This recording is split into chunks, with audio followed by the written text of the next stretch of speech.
ga te ga mi che bet point not no mo go ra balari pujan wude men no ga je no ra de kan wikel no ga je no ra de kan ker je ne chini tu ngwan chi ka ga to roje chalat roy mi jiak no puitran mi ngi ngok la mi che la lai bana char ka ngi ngwan mi te ji min cha ngi ke ja puit chiang ngai ne men ko ka ngai ne men je gre te ga jan ko la nyot ke je jen jira mi ngai ngok an mo ba ka malada te ga bana lo ke je an ga nuar mi te ka media ata akoran che mislead to go an jan ka te ga mi che lo yu no mo ke bot te min mo yu lo yu no bot ut mi che la ra na mo lo na ko bot mi chi ngong no te ga mi chi ngong che ju ngong bu to anana kon ga nuare politika na rong widan ko kan rong widana anana na kon dial to kon ga wata te kai ji ka te kon wata te kai yo no ala te ga wata te kuinore ka te ga wata te ku te ko kuma kono no kon kunu na do kon pel anyok bona kanidi dit muy kanidi dit no kwa pel ko kanidi dit kele na an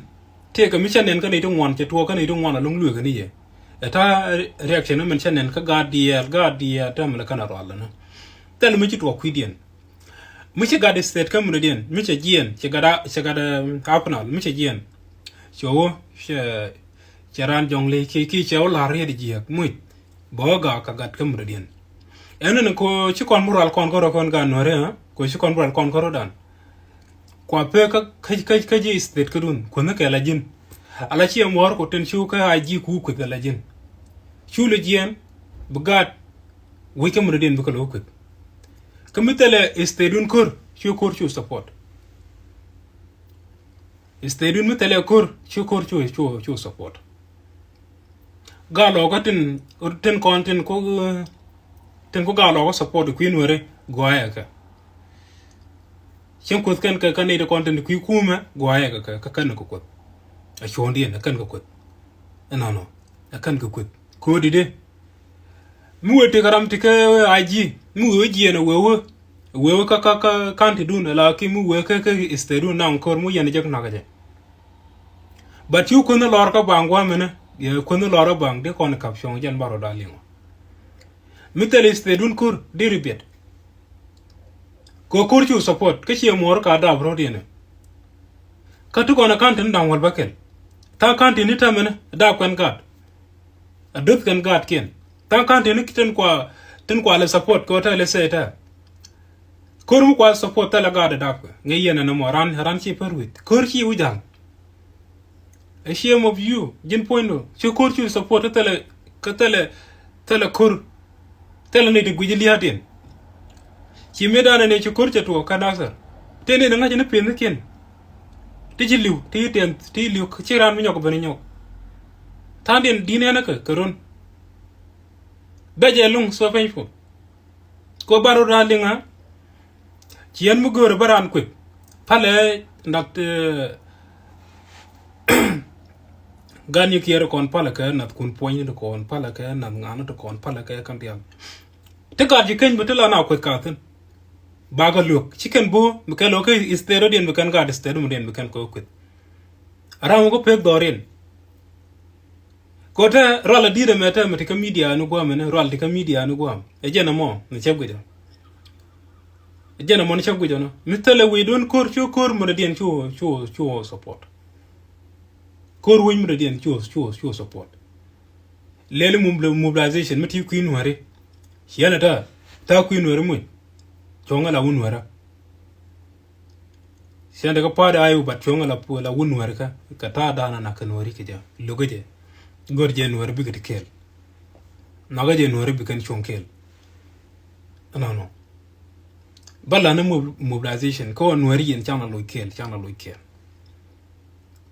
badi ye mugor kwet te yen karaja lada gor kwet baro tok do mo keni de konti la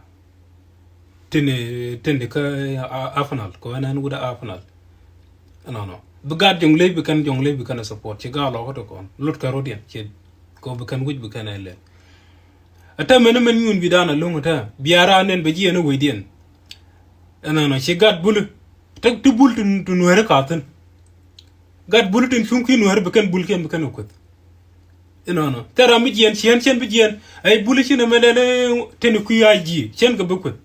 ne ma chan ya khap shonga jen ci kon biya ga korodano ata mele nar den tong nuer ken kana loikel to ga latke kon nuer ken kono loikel barwon kele ci korodan kebene na ci koru mukana na ci koru muk ci koru kap kel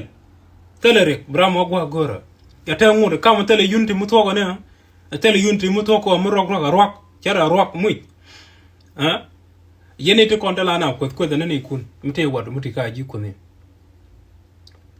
to gane kun point kon mieram gor ko be ko ga ni kire kon be ko na gadu ne to kon be ko mieram gor ko no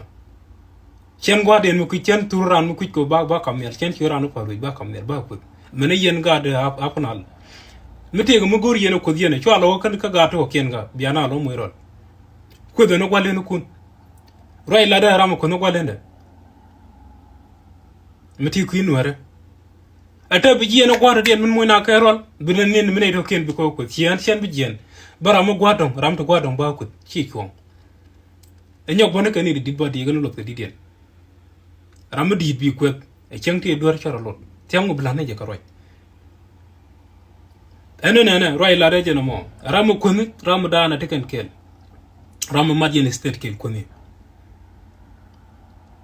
iyo min logo men chala te ga men gandu ko dam di ben ba bene lat ba ku te gat mu den jatan gade afna lo den be ku ene jeno mo gore balari yo ban muran jien ran state kam den we ko kap choy pel na ga je min chop da mai duna ajan bana gwa ko no rona to ga lat na mo ne che loj uni cha kam mo ga bod no chulo linga je ka chile rel jito dunga achila pa ro je da ne chalat achile rel jit kaduna e dong chi te ram china dak no canada raje milinga mi jiram ngai ngok chita mute ko kor mutuok eta chi example mute kor mutuok ka unity state na kor gaton konta na ko 24/7 de paro ka wa bateram de ngach sexiene muy ani mi ram chine kon jal kel ram chine kon gor kel ko dong bu melong no de ko kwit kene to na dong de ku ko no chi mu ku lo chi be support pe ne te kon te liu ku ji point ken ling ni ba ngi cha na ne ko kum jero je mo na gore ba lar ga jen bana lo arona rur chi yunti dan cha lo ken cha to chiran mi jen lelu kur wi de support wi kur wi support gwa mi ka tele ka istedun tele kur roy mo na wi dana gwa yo mu yot ko ane ka ngaga ma te civilian ti chelel ka jong le gwa okay ka pnal okay ka unity state de lok okay tere rek ban real konto mi mu nangro la mu gwa mi mu nangro la manwer okay baro dan yo de ka bat ku mu nangro ci kwet ka gang ni to na no ram mu to karam dan ti yen mat yen state ke jaro ay mu gore balari a chele real jit ko dun rajo ma ñok bona raje bogo yen ga no rek ga yen ga chwa pe ga ram lo yero de ga tawna mo baka na media ta koren ke tele ka gon gor gona bana yer bang jene dane chet chakor du ngada me chela de cha gu de ma no tana tik tele ran go la ci ran mo te gol lar ni to no chwa pe ga ram lo yen jene mo gor lar ya na ta tan ka bot to lo ne ala thank you chwa la le ngum mo